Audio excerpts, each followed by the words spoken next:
This is very exciting.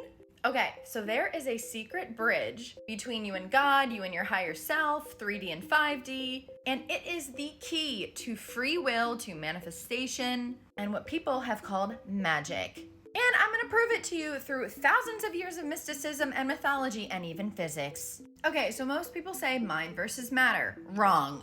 Reality actually has 3 layers, and this has been reflected in like every tradition ever. It goes source or the ineffable, then there is a type of bridge or a middle layer, and then there's the world of form or the physical reality. And everything depends on this middle layer, the hidden layer of magic. This has been signified in these symbols. Okay, wait, I'm getting ahead of myself. So there was this philosopher. His name was Jacob Boehme. And in the 1600s, he was a German shoemaker. He had mystical visions, and he said magic is the greatest secrecy, for it is above nature and makes nature after the form of its will. This does not mean casting a spell.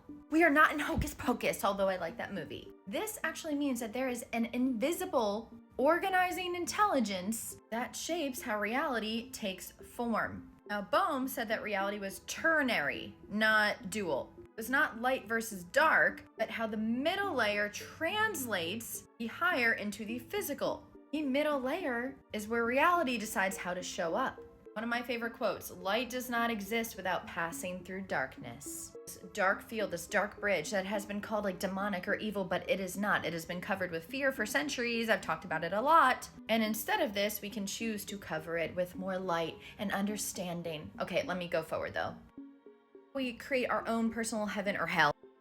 In Vedanta, it is called the gross body, the subtle body, and the causal body. Physical, the middle layer, and the ineffable, or the potential / unmanifest. In Neoplatonism, it was the body, the soul, and nous. I think in the Germanic tradition, there was the physical, the etheric, and the astral. This German philosopher called it feeling, understanding, and will. And in philosophy, like the soul was always triadic. In Inca, they worshiped the spaces between or the dark clouds where they were living constellations rather than the actual stars. Basically, it's always the middle layer that determines heaven or hell.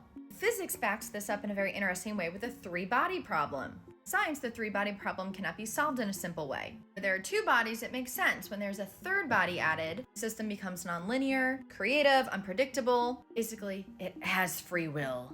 We have free will because of this middle layer. Your free will lives here. And what is this layer? It is a layer we must refine. Refine the mother of fire, and the fire changes naturally. How to train your dragon. Our dragon is our emotions, our beliefs, our nervous system, our meaning making. Change the medium, life starts to change back. A lot more to go over. Come at Magic for my magic class about communicating with your higher self in the secret bridge.